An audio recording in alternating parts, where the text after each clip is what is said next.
Welcome to the Geniuses of Copywriting podcast, a peek into the minds and strategies of the world's greatest copywriters, marketers, and persuasion experts. And now, here's your host, Brian Casangina.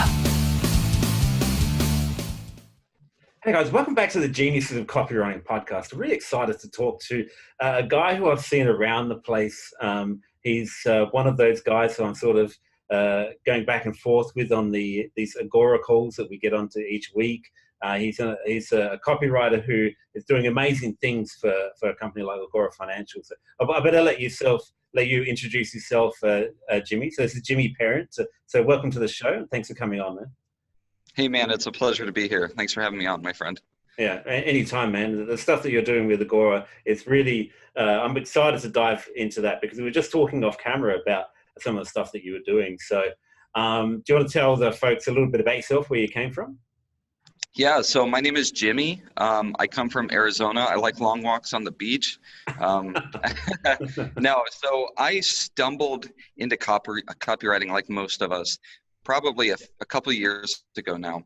Now I'd been, obsessed with persuasion and influence and salesmanship for the last decade or so. Once I stumbled across that, but I didn't know what to do with it. I got into sales and quickly got bored.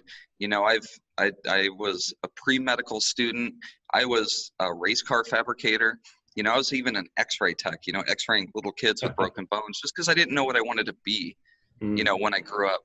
But then when I stumbled across copywriting, like most of you, I said, wait a minute, there's other people like me, and not just that, their entire field of people like me. It's like an island of misfit toys, and so it's like I can professionally just persuade people into doing things on purpose and get paid very well to do it. I thought that was amazing. Yeah. So then once I did that, I stumbled into Agora Financial, got working with them. And from there, just kind of been evolving my career inside of there. How did you get hooked up with Agora Financial? Because as copywriters, that's kind of the dream to go and work for a company like that. I did it too in a different sort of way with Mind Valley. I'm not sure if I'd be allowed to work in the US, but that was back in the day anyway. So how did you end up getting started with it? Actually, it was through podcasts. So I'm connected pretty well with Kevin Rogers and his group Copy Chief. And so I was listening to a few podcasts. Joe Schriefer did a brilliant training inside Copy Chief called copyboarding, which is a lot like storyboarding for copywriting, which tells you how to structure your promo. It's genius. So at the end of that training, he said, hey, by the way, I'm looking for copywriters. Here's the 3 traits that you need. You need to be insanely curious, okay? And then he said 2 other things. I forget what they were, but I was hooked on the insanely curious. Yeah, that's the important part. Right. I was like, that's yeah, me. that's me. So I emailed him. I said, hey, that's me. What does this look like? And he said, look, you need to be willing to move out to Baltimore. Okay, you need to stick with us for at least a year or 2, like in-house. So, basically to get indoctrinated into the Agora way. And I was living in Arizona, moving across the country to Baltimore. That felt like a big thing. But after discussing it with my wife and, we're religious, so we prayed about it and did all that stuff. And it was like, look, we have nothing going for us here. We don't. Every time we try an opportunity, it's just like a brick wall. All of a sudden, the pinnacle of direct response, when I'm new to direct response, Joe Schriefer's like, hey, I love your stuff. Here's the hurdles you have to jump through to get here, which is almost no hurdles, you just got to move here. Yeah. So we said, yeah, let's do that. And so we did it. And in plain and simple, the trick is being willing to do that, being willing to do whatever it takes. I believe in my favorite book ever, not 2 favorite, but either way, Mastery by Robert Greene, where he talks about the old way of becoming a master is you start as an apprentice, then you become a journeyman, but you do that underneath a master. So to get good fast, you say, who's the master of industry? And for me, it was like, well, that's, Agora Financial. There's a few others, but Agora Financial is the only one giving me the opportunity. So at that point, I was like, well, that's a no-brainer. If I want to become one of the best direct response thinkers in the world and the opportunity to apprentice under them, It was like, yeah, bye family, bye mom and dad. Like, I know you're mad that I'm taking the grandkids away from you, but on the other hand, I don't care because we need to do whatever it takes. So that's what did it for me. That's a really interesting story, because in 2015, I moved from Australia to Malaysia, and as to take up the position with Mindvalley, and so I have a similar sort of thing. We sold up the house, we chucked some tenants into our property there, and moved into a little apartment in the middle of Kuala Lumpur, and I was there for 3 years. So. And that really got me a start in my career as well. I've already been around for a long time before that, but that's where I really started to go places. Right, and it was a no-brainer for you, right? Yeah. Because I remember just being, just sitting in my spare room at home, making good money, but as a copywriter, but just being bored out of my head, and not having any challenges, and didn't have any copywriting friends. In the city, so when the chance came up, I jumped at it. Yeah, exactly. And so that's the thing, is it's about opportunity. These windows open and then they close. Yeah. It's what we do in direct response. We're selling the opportunity. No matter what we're selling, the window's open, it's going to close. Here's the deadline. There's always scarcity. Yes. Yeah. Real scarcity, organic scarcity. Not the cookie time, but the real scarcity. Yeah. I only have 10 copies of this PDF that I can give away. Well, if it didn't work, people wouldn't do it, but I know what you mean. Yeah. So that's how I stumbled into it. Yeah, interesting. And you've obviously been kicking ass there for a while, but what we were talking about off camera just before we started the show was the stuff about the identity. And you covered a lot of this stuff on the Agora call the other night, or maybe it's a couple of weeks ago, I'm not sure, but I guess the time blurs out that way when you don't have a 9 to 5. Yeah. But I'd love to dive deep into that, because that was really interesting, and especially for people who are listening to the show but can't quite nail a promotion. They not quite sure who they're writing to and stuff like that. So how did you get started in that, and where have you taken it from there? So when we talk about identity, so most people, it's almost an accepted mindset of find out where people are, and sell to people where they're at. And I did that for a while, and it wasn't working. I was like, okay, I'm selling to a guy who's 71 years old. He's retired.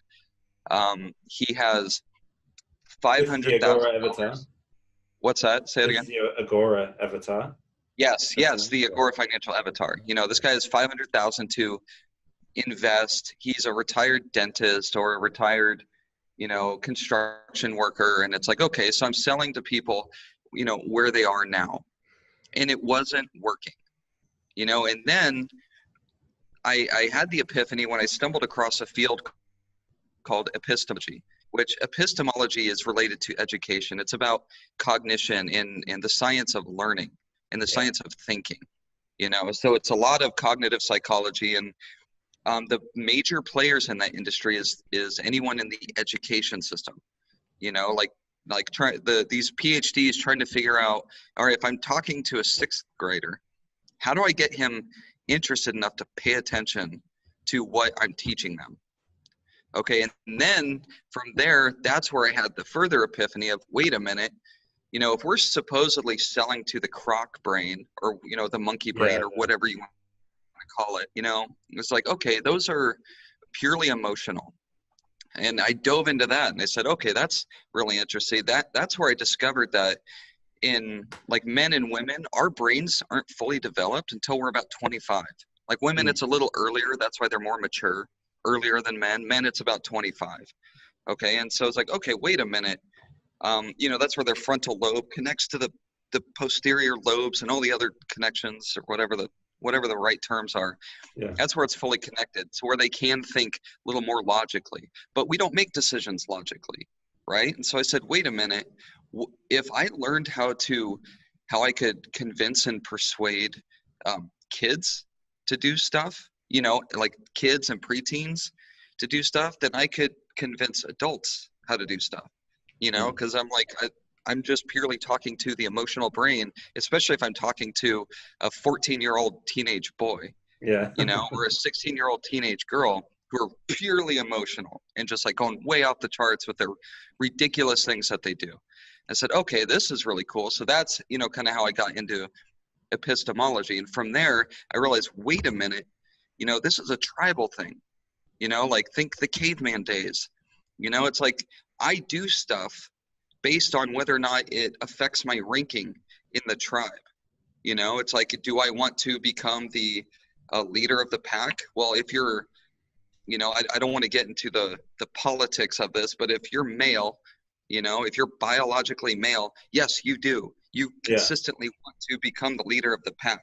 Even the person who's super introverted, he has those aspirations. That's why we read comic books, why we watch superhero movies. Have you ever seen like a ninja movie and then you get out of the movie and you just want to beat stuff up? Yeah. You just like, want to go fight stuff. And you're like, what am I doing? I'm like a 30-year-old man, and I'm like, I just want to go fight things. Like, it's like that whole priming, but either way. So, it's like, that's what I want to be. And I said, wait a minute, what are the purchases that I've made as it relates to this? I look at my car, I drive a turbo Ford Focus. I'm like, why did I have to get the turbo one? It's like, well, I'm a car guy. I justify it logically. Yeah. It's like, oh, it's and I tried. I was like, oh, it's got good crash safety ratings. So I was like, I don't care about that. Got turbo. Yeah, exactly. It's like I got it because I could chip it and make it 400 horsepower. Yeah. It's like, that's why I did it. Yeah. And then what are the supplements I buy? It's like, well, I buy like, what is it called? Like testosterone boosters and things like that. It's like, I don't buy that for my health. I buy it in hopes that it's going to make me stronger, more manly, more masculine. And then with women, it's like, why do women buy makeup? They want to appear prettier, and it's like, wait a minute. So that's where I figured out with the identity. I look at things like, I identify as this, as me now, which is flawed. I am very dissatisfied with my current identity. I want to achieve this like Arnold Schwarzenegger, in Terminator 2 identity. Like that guy was a monster, and it's like, what could I buy? What could I do that could get me one step closer to that identity?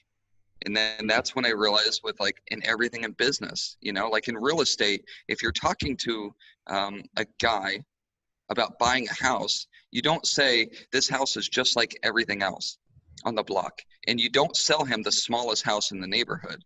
You're going to do better off as a real estate agent if you sell him the biggest house in a crappier neighborhood than the smallest house in a nicer neighborhood. So things that align with the identity of who he wants to become, which is king of the hill. And for women, the short answer there's this great book called Why She Buys. And there's a single page in there that breaks it down. And it says, women want to become indispensable and men want to become independent. So think of who they want to become no matter what you're selling, and sell them that future identity, not their current identity. So I hope that makes sense. Yeah, it does. So it's really aspirational.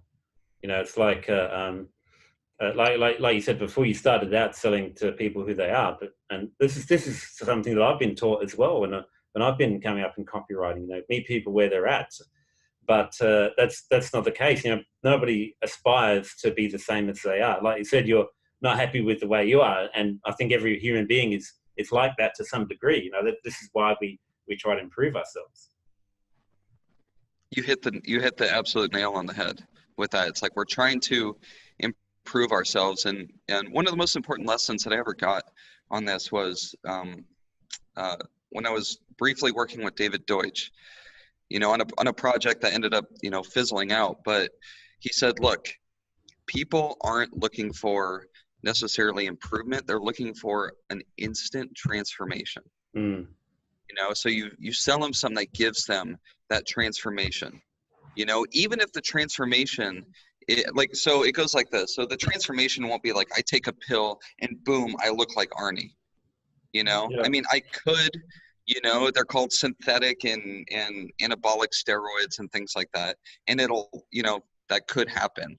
Now, sometimes the transformation isn't the physical or the literal transformation, it's the identity transformation. So look at it like this. My current identity has objections. So you would take two people. One of them is a 250-pound woman. One of them is a 110-pound woman. Both of them identify as fat. Both of them say, I'm fat. They're both buying the same weight loss products. Yeah. One of them is not fat.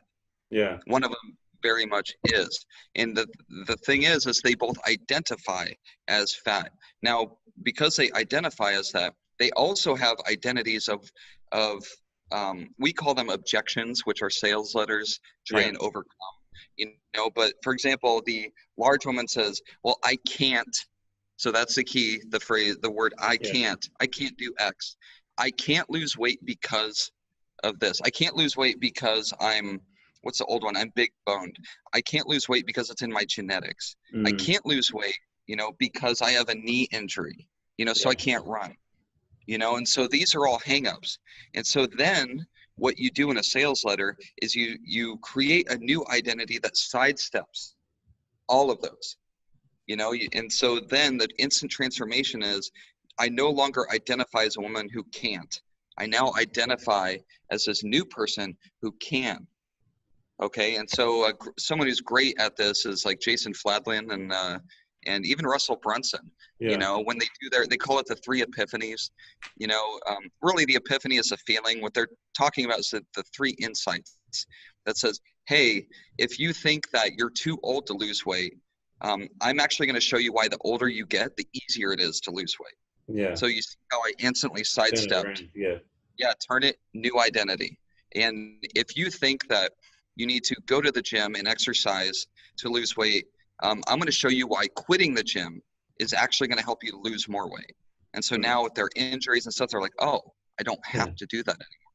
And here's why eating diet food is actually ruining your metabolism, and why eating McDonald's every day could be the cure to your obesity, or whatever you're allowed to say nowadays. So it's creating that new identity through that. So that is the instant transformation. Does that make sense? Yeah, it does. It makes a lot of sense. And it's very powerful too, getting rid of those objections, but in a completely different way, in a much more powerful way than the standard stuff that we've been taught, coming up with copywriting. And I was having this discussion with somebody not long ago. So, where we just brought up with the standard hypey copy, and if we thought if we had a great headline and a great offer and everything like that, we have a very, very good winner. So, but it turns out, the secret to real copywriting is really deep psychological stuff, like what you're talking about today. Yeah, that's exactly right. So it would do you a lot of justice, whoever you, the listener, the viewer right now, it will do you a lot of justice to learn the secrets behind therapy. Okay, and what I mean by that is look at why people have problems, So it's in this, I don't even know what the school of thought is, but the way I've learned it, which may or may not be right, but it's been working for me so far, is people have 2 mechanisms for things that they do. So they're shielding and then they're soothing.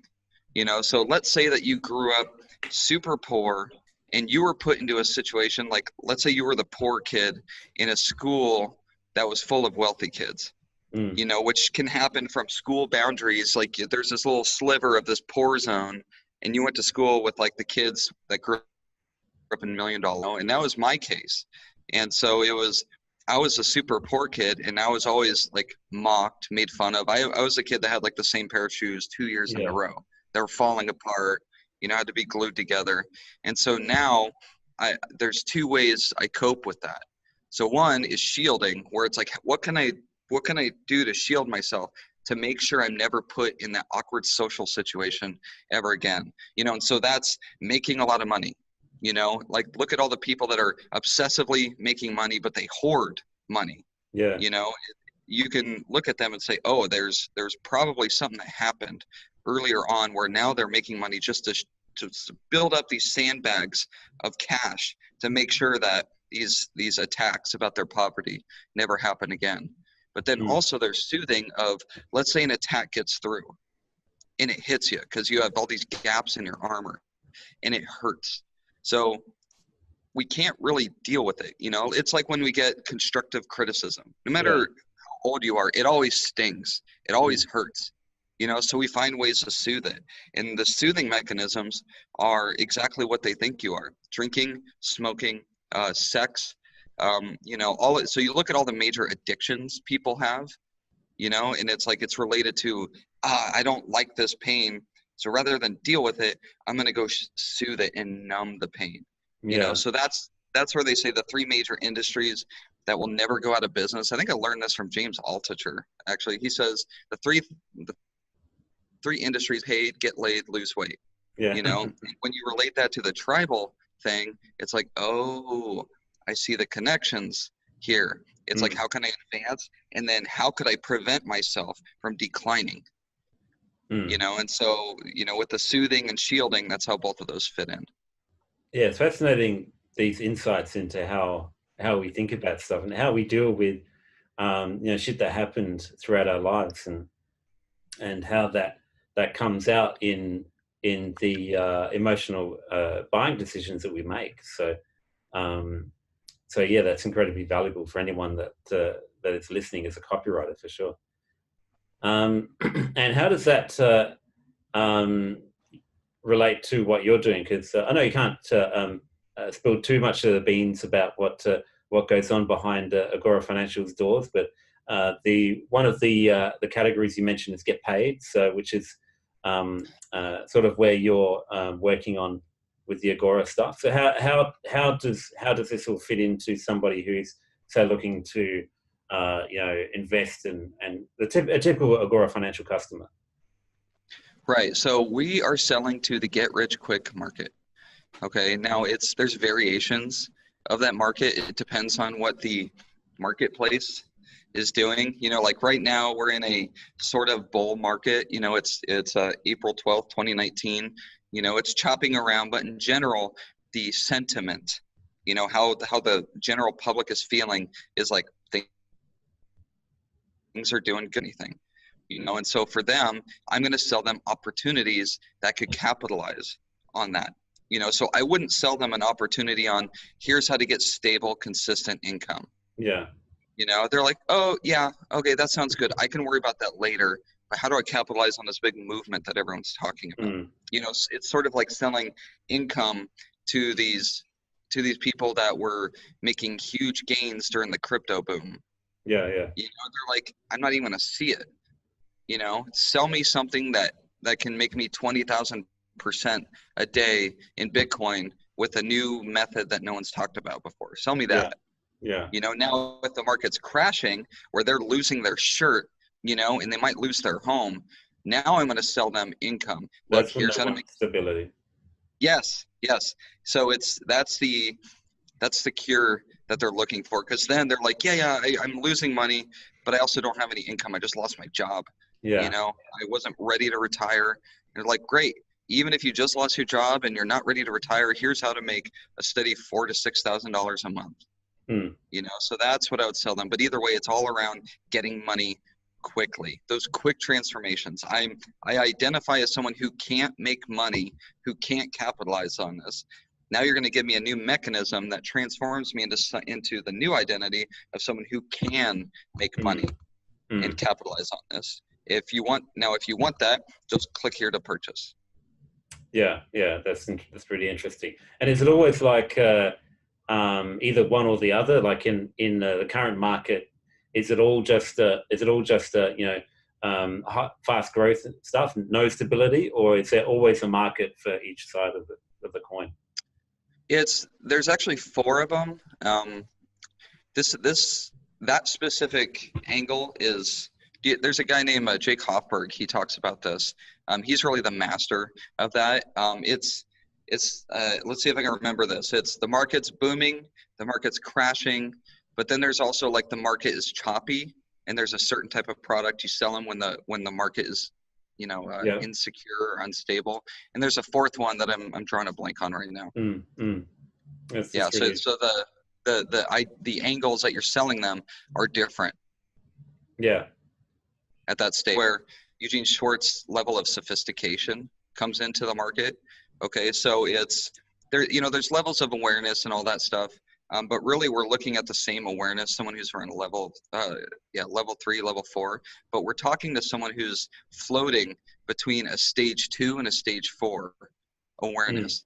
And so what happens in there, for those of you that aren't familiar, if you're the first person into a marketplace, okay, you can just give them, here's the benefit without a big idea, without a new mechanism. You just say, here's how to make 10,000% in trading Bitcoin. Cool. You're the first person who said that. I'm in. Yeah. Now, what happens when there's 50 people, 50 gurus saying that, and then 5,000 affiliates are all hitting you with their new, how they're masters at this and all this stuff. So what do? We introduce a new mechanism that says, here's the the BC method that makes you 10,000% in crypto every 24 hours. Well, then that's like, okay, I've heard of the benefit, but what's this BC method? It opens up a curiosity. That was just, just picking a name. I was just making something up. It's like, well, what is that? Circle R copyright. So it's like, well, what is that? It opens up that curiosity gap. And so that's what we're doing. And that's why in the financial markets, we're in what's called the big idea market, which is how can we introduce these new mechanisms in place that makes what you're doing different, not better. Normally people would be like, well, everyone else is saying, here's how to make 10,000%. I'm going to show you how to make 11,000%. It's like, here's 5-minute abs. Well, I have 4-minute abs. Yeah. And so that's the normal battle. But when you introduce a new mechanism into place, that instantly separates you. Back in the day when Gary Bencivenga was in the world of explicitly get rich quick, he worked on a promo that said get rich slowly. Yeah. It's like, what? And it did incredibly well just because it was different. Yeah. So that's really the secret behind the big idea, is just be different. Even if it doesn't make sense, just be different. So that's a really key secret for any copywriter watching on this. So how can people put this into practice as they're writing, because there's a lot of information that you covered tonight, and it's really very, very valuable. How does an up and coming copywriter really master writing to identities and people where they want to be? It actually, so I love the advice of sell something. Just find something and sell it. Okay, and a good way to do that, this is a tough question. What I found is sell something to yourself. Okay, and it's like, who am I? What do I buy now? What am I doing now? And just do a deep dive into yourself. Why am I really buying that? Well, it's like, hope it'll make me look cooler. It's like, why did I buy that? A $150 pair of Ray-Ban Aviator sunglasses when I have a $20 pair that actually fit better. And it's like, well, those make me look like Eastwood, make me look like a Billy Badass. And these other ones are, well, they're just $20 pair with like a no-name label. So look at your own purchases, and just do a deep dive into yourself. And then once you're aware of this, then you start looking at other things other people do. Like, well, why does that person wearing Under Armour clothes? When a regular t-shirt from like Target or Walmart, can sometimes be more comfortable. Yeah. Like, and it's not an actual Under Armour, like Under Armour. It's like, it's just a t-shirt. It's not even doing anything. Like, why are they? Well, it's a brand. What does that brand represent? Well, it's a symbol. We're all like peacocks in a way. It's like, how can I get shinier, prettier feathers, to stand out? So just doing that deep dive, and then looking out at the world and realizing we're not buying things to sustain where we are now. unless it's at risk. It's like, that's why you buy gasoline, because I don't want to be the person who identifies as a guy who ran out of gas on the side of the road. Yeah. So there's true. defensive things. That's where like the basic, the, what do they call it? The Maslow's hierarchy. There's like those base levels. Yeah, we're going to do things to maintain, and that's bread and butter. And, but you're not going to make your millions on that. Instead, you sell them the next level, sell them diet pills, sell them ways to pick up chicks better, things that raise their social standing, so that, I don't know if that makes sense, but that's what my word vomit started to. Yeah, it's good word vomit, and it makes sense. It's all great stuff for any copywriter to learn. So, I'm always an eternal student myself. So I'm glad to have this chance to learn from you as well. So that's pretty cool. But it's going to be awesome for anyone who's learning how to write copy, because if I had this kind of stuff, 10 years ago, I would have been getting a lot more results back then the way I'm now. So it's really good stuff what you've come and shared. You are a true genius of copywriting. Thanks, man. I appreciate that. So, I mean, if you're okay with it, I do it's like a weekly email of sorts. It's not the usual marketing emails where it's like blah blah blah and then pitch, blah blah blah, pitch. I don't pitch anything because my customers aren't copywriters. Yeah. So this week, by the time this is up, I'll have a link. So here's the deal though. It's not like a free email. Let me rephrase that. It's a free email list. Yeah. I ask you some questions in there. It's a pseudo application, mainly because I'm looking for fodder on what you guys are interested in, and it's also to weed out, the people where it's like, they're not going to add anything. I'd rather talk to the few people that are serious about this, so it's a simple form. It's just a Google form. Then I'll go through and add you to my list. I usually email you like every Monday or Wednesday, and it's with like my latest research. So I'm one of those index cards guys, and I'm like always learning new things and taking notes on index cards. And I usually like to give you what I learned, at the latest. And, as I read white papers and cognitive psychology research and stuff like that.